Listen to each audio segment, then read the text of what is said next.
कार्तिक कृष्ण पक्ष की त्रयोदशी तिथि के दिन धनतेरस का पर्व पूरी श्रद्धा व विश्वास के साथ मनाया जाता है।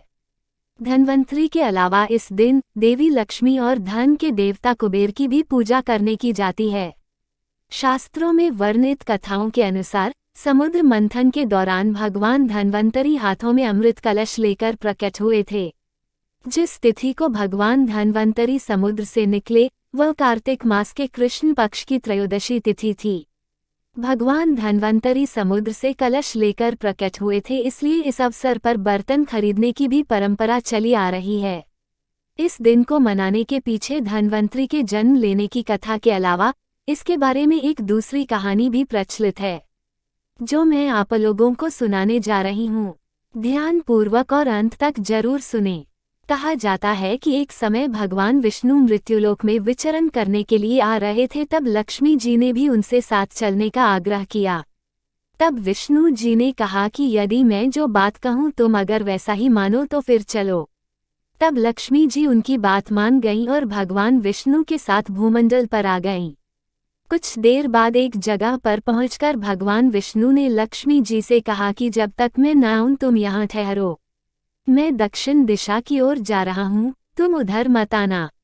विष्णु जी के जाने पर लक्ष्मी के मन में कौतूहल जागा कि आखिर दक्षिण दिशा में ऐसा क्या रहस्य है जो मुझे मना किया गया है, और भगवान स्वयं चले गए। लक्ष्मी जी से रहा न गया और जैसे ही भगवान आगे बढ़े लक्ष्मी भी पीछे पीछे चल पड़ी। कुछ ही आगे जाने पर उन्हें सरसों का एक खेत दिखाई दिया जिसमें खूब फूल लगे थे। सरसों की शोभा देखकर वह मंत्रमुग्ध हो गईं और फूल तोड़कर अपना श्रृंगार करने के बाद आगे बढ़ीं। आगे जाने पर एक गन्ने के खेत से लक्ष्मी जी गन्ने तोड़कर रस चूसने लगीं। उसी क्षण विष्णु जी आए और ये देख लक्ष्मी जी पर नाराज होकर उन्हें शाप दे दिया कि मैंने तुम्हें इधर आने को मना किया था, पर तुम न मानी और किसान की चोरी का अपराध कर बैठी।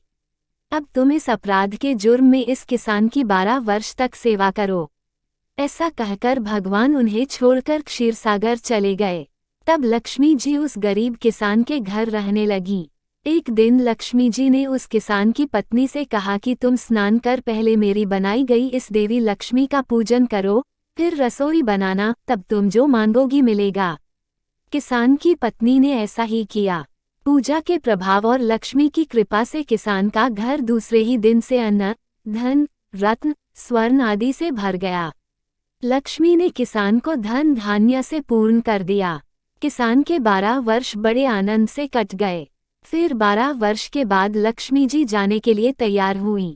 विष्णु जी लक्ष्मी जी को लेने आए तो किसान ने उन्हें भेजने से इनकार कर दिया। तब भगवान ने किसान से कहा कि इन्हें कौन जाने देता है, ये तो चंचला हैं, कहीं नहीं ठहरती। इनको बड़े बड़े नहीं रोक सके। इनको मेरा शाप था, इसलिए 12 वर्ष से तुम्हारी सेवा कर रही थी। तुम्हारी 12 वर्ष सेवा का समय पूरा हो चुका है। किसान हठपूर्वक बोला कि नहीं, अब मैं लक्ष्मी जी को नहीं जाने दूंगा। तब लक्ष्मी जी ने कहा कि हे किसान, तुम मुझे रोकना चाहते हो तो जो मैं कहूँ वैसा करो। कल तेरस है, तुम कल घर को लीप पोत कर स्वच्छ करना। रात्रि में घी का दीपक जलाकर रखना और सायंकाल मेरा पूजन करना और एक तांबे के कलश में रुपए भरकर मेरे लिए रखना। मैं उस कलश में निवास करूंगी, किंतु पूजा के समय मैं तुम्हें दिखाई नहीं दूंगी। इस एक दिन की पूजा से वर्ष भर मैं तुम्हारे घर से नहीं जाऊंगी।